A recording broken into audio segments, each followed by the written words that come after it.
Assalamualaikum warahmatullahi wabarakatuh. Selamat pagi semuanya. Yang kami hormati Bapak dosen, kami di sini akan mempresentasikan hasil diskusi dari kelompok kami mengenai standar pengendalian dan manajemen kontemporer.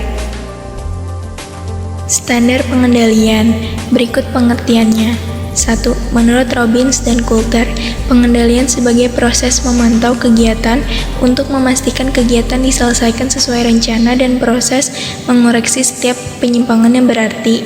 2. Menurut Stoner, Freeman, dan Gilbert, pengendalian sebagai proses memastikan aktivitas sebenarnya sesuai dengan aktivitas yang direncanakan. Berikut ini jenis-jenis pengendalian. 1. Pengendalian pendahuluan. Pengendalian ini memastikan bahwa sebelum kegiatan dimulai, maka sumber daya manusia, bahan dan modal yang diperlukan sudah dianggarkan. 2. Pengendalian bersamaan memantau operasi yang berjalan untuk memastikan bahwa berbagai tujuan tengah direalisasikan. 3. Pengendalian umpan balik biasanya berfokus pada hasil akhir. Metode umpan balik yang dipakai dalam bisnis meliputi analisa laporan keuangan, analisa biaya standar, pengendalian kualitas, dan evaluasi kinerja karyawan. C. Elemen pengendalian. Manajer dapat memfokuskan pada standar dalam bidang fungsional untuk mengukur prestasi. Laporan keuangan sangatlah penting bagi perusahaan sebagai tolak ukur, yakni keberhasilan manajemen, pertanggungjawaban manajemen, pengembangan perusahaan, dan penutupan perusahaan. Laporan keuangan tentu membutuhkan analisa yang biasa disebut dengan analisa rasio. Analisa ini digunakan untuk membandingkan angka-angka historis perusahaan dari waktu ke waktu dan perbandingan dengan perusahaan sejenis. Berikut adalah test of profitability. Berikut tabel nama analisa beserta rumus dari Test of Liquidity. Test of Solvency and Equity Position.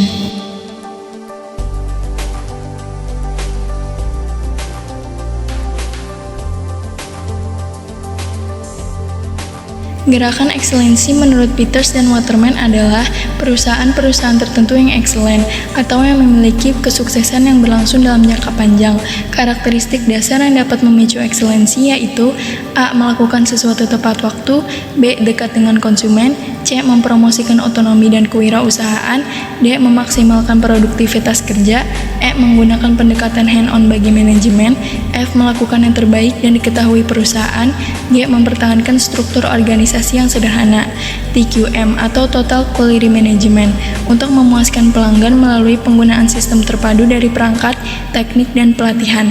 Berdasarkan sigi yang dilakukan Leslie dan Berry terhadap 700 eksekutif bahwa motivasi yang melatar belakangi perlunya penerapan TQM di sejumlah perusahaan yaitu 73% ingin memenuhi keinginan pelanggan, 60% ingin mengurangi biaya, 59% disebabkan inisiatif para eksekutif, 34% disebabkan adanya ancaman dari pesaing. ISO 9000 dan ISO 14000. ISO atau International Organization for Standardization. Ada 4 macam standar yang diberikan. A. ISO 9001 melaksanakan semua aspek pabrikan atau manufacturing, termasuk pengembangan dan penyerahan produk dan jasa. B. ISO 9002 melaksanakan semua fungsi pabrikan kecuali desain dan pengembangan produk dan jasa. C. ISO 9003 perusahaan non-pabrikan seperti distributor operasi pergunangan. D. ISO 14000 unsur-unsur manajemen lingkungan yang berkualitas. 5. Produk rekayasa ulang bisnis. Business Process Reengineering adalah pemikiran kembali secara fundamental dan perancangan kembali proses bisnis secara radikal, dihasilkan dari sumber daya organisasi yang tersedia. Downsizing dapat dimanfaatkan oleh perusahaan yang sedang menjalani rekayasa ulang atau reengineering agar dapat membuat perusahaan menjadi fleksibel. Organisasi jejala atau networking organization. Fungsi utama organisasi jejala tidak harus dimilikinya sendiri, tetapi dapat dilakukan oleh perusahaan lain atas dasar kontrak. Perusahaan dengan struktur organisasi jejala cukup dikendalikan oleh beberapa orang eksekutif saja yang bertugas mengatur dan mengkoordinir subkontraktor perusahaan dan membuat strategi tingkat perusahaan. Kaizen merupakan upaya yang dilakukan untuk memperbaiki secara terus-menerus di semua bidang dalam perusahaan. Menurut Kazuo Inamari, today better than yesterday, then make tomorrow better than yesterday. Dalam hadis riwayat Tirmizi, jika hari ini sama dengan kemarin, berarti kamu merugi, dan jika lebih jelek, maka kamu celaka. Just in time atau JIT merupakan sistem produksi yang berfungsi untuk memenuhi kebutuhan pelanggan tepat pada waktu yang sudah ditentukannya.